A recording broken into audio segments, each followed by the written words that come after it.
President, Bondevik II-regjeringen satte som en gyllen regel at vekst i rus og psykiatri hver for seg skal være større enn veksten i somatikk.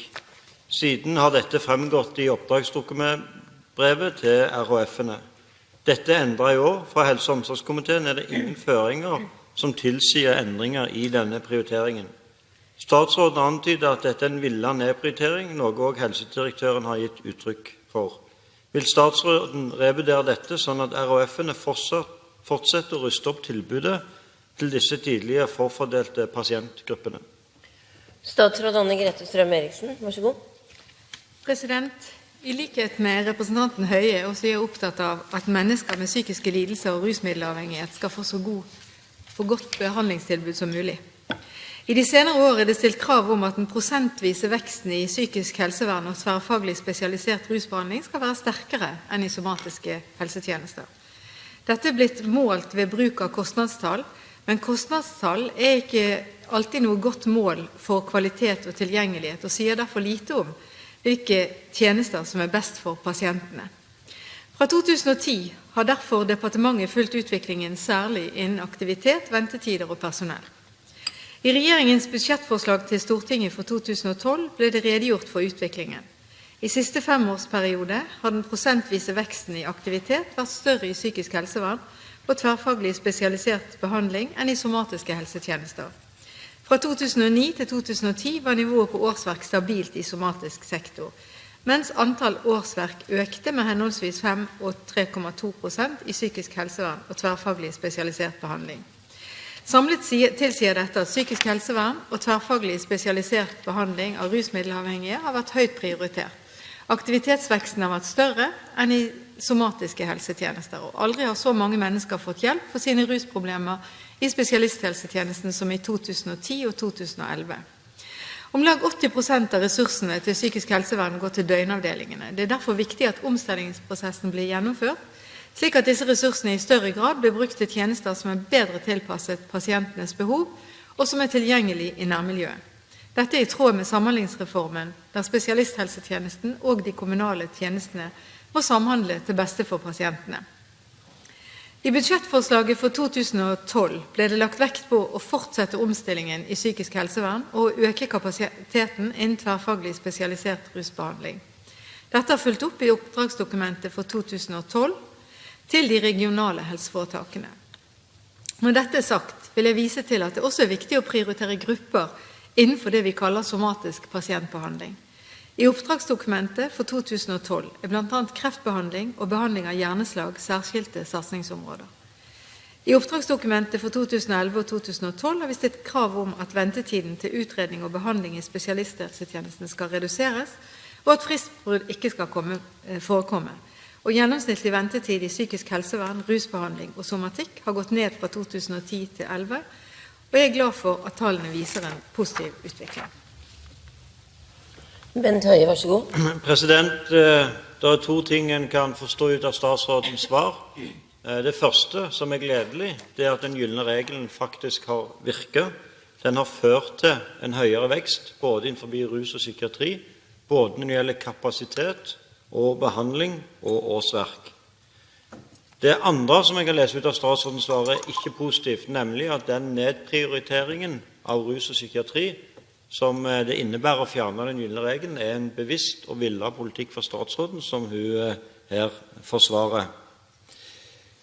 Konsekvensen av det er at igjen vil somatikken vokse på bekostning av rus og psykiatri. En av hovedbegrunnelsene for daværende helseminister Ansgar Gabrielsen for å innføre den gylne regelen er at den innsatsstyrte finansieringen i seg selv virker vekstfremmende innenfor somatikken, og for å sikre fordelingen måtte en ha den gylne regelen. Ser ikke statsråden at vi nå er i ferd med å gå bakover og ikke fremover på disse 2 områdene? Statsråd Anne-Grete Strøm-Eriksen, vær så god. President, jeg vil egentlig avvise at dette er en nedprioritering. Det er det ikke. Det at man ikke prioriterer opp noe like sterkt, det betyr ikke at ikke det er vekst, for det er det fremdeles. Det har det også vært når psykisk helse, hele feltet har vært prioritert sterkt opp. Da har det også vært vekst i somatikk, men den har vært lavere. Det som vi ser nå, det jo at også siden Ansgar Gabrielsen heldigvis, så har det jo vært en veldig vekst innenfor området psykisk helsevern. Og det har vært viktig, det har vært en riktig prioritet, og det har vært en nødvendig prioritet. Nå det nødvendig også å se på hele feltet, også for eksempel på kreftbehandling.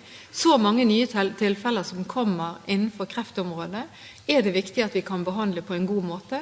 Vi har stilt strenge krav når det gjelder sykehusene, hvordan de skal innrette seg i forhold til å behandle kreftpasienter. Det tror jeg også representanten Høie enig i. Og det klart at sykehusene trenger ressurser også på dette området. Bent Høie, vær så god. Ja, president, jeg helt enig i at det behov for å prioritere kreftpasienter innenfor somatikk, men jeg dypt uenig i at en i årene fremover har behov for en høyere vekst innenfor somatikken enn det en har innenfor rus og psykiatri. Fordi at vi i ferd med å prøve å ta igjen mange års systematisk diskriminering av disse to pasientgruppene, et arbeid som nå helseministeren fra Arbeiderpartiet stopper opp. Og det ingenting som tyder på at rus- og psykiatripasientene nå likestilte med somatiske pasienter. Hvis en ser på ventetiden, så ser en at det fortsatt rusavhengige som venter lengst på behandling, og det også den pasientgruppen som har hatt minst nedgang i ventetid det siste året. Hva det som gjør at helse- og omsorgsministeren mener på åpenbart det samme som helsedirektøren, at det ikke lenger behov for å prioritere rus og psykiatri høyere enn somatikk? Statsråd Anne-Grete Strøm-Eriksen. President, det mener jeg at jeg svarte på i mitt første svar, nemlig at det også viktig å prioritere andre grupper. Og det ikke slik at fordi man prioriterer opp noe, at det nedgang innenfor de andre feltene. Jeg helt enig i at ruspasienter en viktig gruppe. Og særlig de som har flere lidelser krevende og har behov for gode tilbud i spesialisthelsetjenesten. Men det faktisk også sånn at også for disse gruppene så det viktig at det somatiske tilbudet godt, og at man klarer også å behandle disse på sykehusene. Jeg glad for at helseforetakene nå har i løpet av de siste årene prioritert veldig opp denne gruppen for å etablere bedre tilbud innenfor sykehusene og i de institusjonene som sykehusene har avtale med. Det har skjedd i flere av helseforetakene og har gjort at de har fått et bedre tilbud. Så det at man sier at nå må vi prioritere mer likt på alle områdene, betyr ikke en nedprioritering. Tvert imot, dette en viktig gruppe.